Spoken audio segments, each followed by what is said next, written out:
Hey friends, Brenda Bauer here, inviting you to Fight with Your Fork, where we are taking Healthy Back one forkful at a time. But today I actually wanted to talk to you about something that doesn't go on your fork. So I had several conversations with friends in the last 24 hours, and I felt it in myself too. A feeling of frustration and resentment. I'm just being totally honest, just absolutely honest. I've had these feelings coming up, and I know, okay, I'm going to be blunt again. Part of it was my hormones working against me, and still is. And yet, I know that I may not always get to choose my emotions, but I do get to choose my feelings. I get to choose what I do with those emotions, how long I let them hang out, and I do get to choose how I want to feel every day. I get to wake up with that intention. I firmly believe that God created us for joy, and so I get to choose that. And yesterday I had to choose it, and I had to choose it over and over and over again, and I kind of had to go, I'm choosing joy today.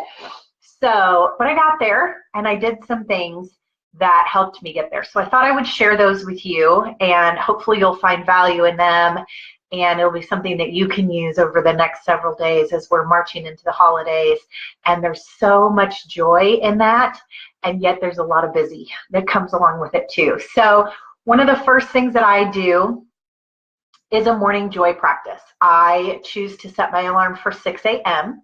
and then I actually have I think it's 5 alarms on my phone. I probably can pull it up and show you. In the alarms app, I don't know why my phone is barking at me. In the alarms app, you have the opportunity to set alarms. So I have my bedtime sleep timer one in the middle on the app iPhone, and then that gets me up at 6. And then at 6:02, an alarm goes off. So like 6 is the, whoo, think about it. And then I try to lay there for 2 minutes and say, what would you have me do today, Lord? Where would you have me go? And whom would you have me serve today? And then at 6:02, I roll out of bed. When that second alarm goes off, I hit the bathroom, and then I open up the Bible app on my phone. I love the devotionals that are in there.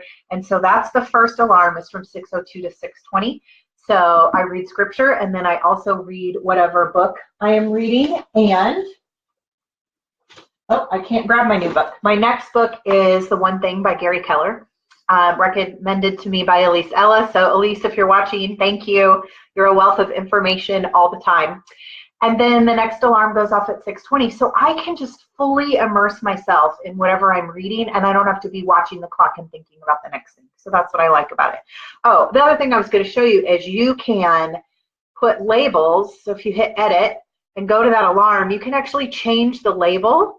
So I don't have to remember why my phone's going off at 6:20. It says it's time for meditation, affirmations, and visualizations. So that's what I do next. I have a meditation app on my phone. I'm actually toggling between 2 right now. One is the Abide app.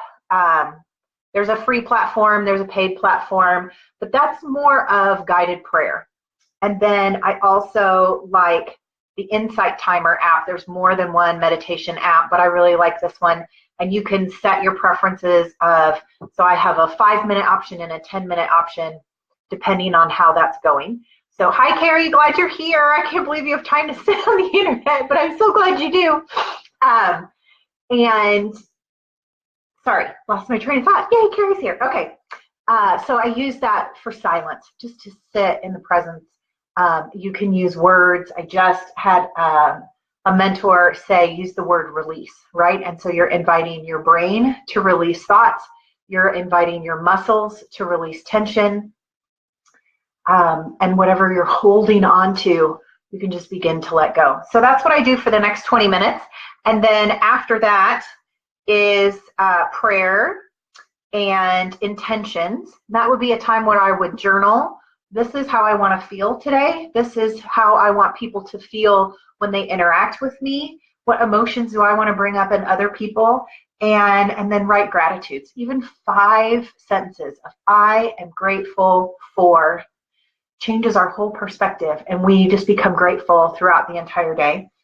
And then my last alarm goes off at 6:55, it says push-ups and sit-ups. So I started doing this, oh gosh, I don't know, a year ago summer, I think. Because I always know that people who have flat tummies exercise their abs, right? And that's a place where if I carry extra weight, it's in the middle. It's just how I'm built, which is a total blessing because it means nobody knows but me and my husband if I'm carrying on some extra weight because it hides in the clothes really well. But I wanted to be flatter, and I knew if you just do a little small thing repeatedly, day after day, over and over again, it's going to make big results. So one of my mentors says a 5% course correction, right? Like you don't need to do a 180 and start doing everything differently, just a little 5% course correction. So I do 10 push-ups, and I have to tell you, I'm going to brag. I have been doing those off my knees for a year and a half, and just this week I went, nope, I'm going to get strong enough to do them off my feet. So I do as many as I can off my toes, which right now is 2. And then I do the rest off my knees. But here's what I know. In a week, I'll be able to do 3, and then it'll go, and it'll go, and it'll go. And so I started with 10 crunches. Now I do 10 center and 10 bicycle yoga crunches. So you didn't need that much information. So that is my morning joy routine.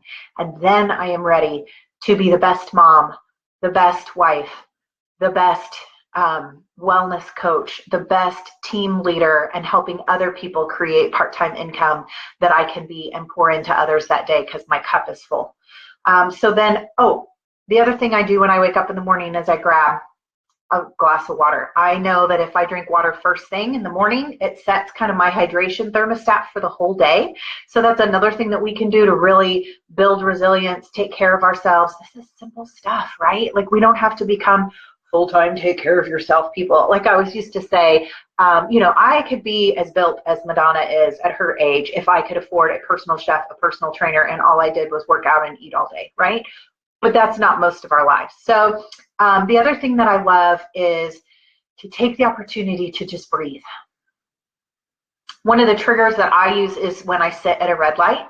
Opportunity to arm my shoulders back against the seat. I had a massage therapist tell me that if you can release your head against the headrest, that really brings your body into alignment. It releases tension because we spend most of our days with our chin jutted way out in front of us, ready for the next thing, the next thing, the next thing, always in anticipation, right?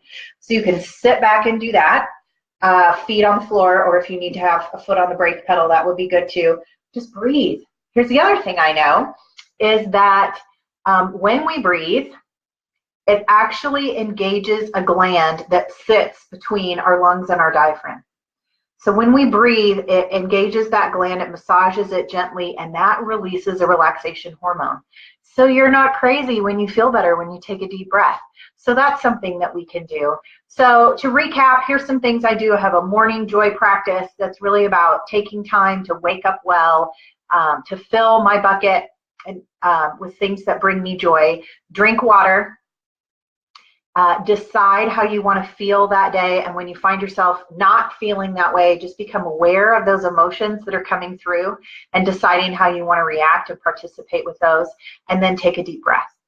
So another thing that I do have to talk about the fork. The other thing I do during the holidays is I have a tendency, I don't know if any of you do, to go, I'm feeling frustrated and resentful, and I'm going to eat all the Christmas cookies in the house, or I'm having a big glass of eggnog.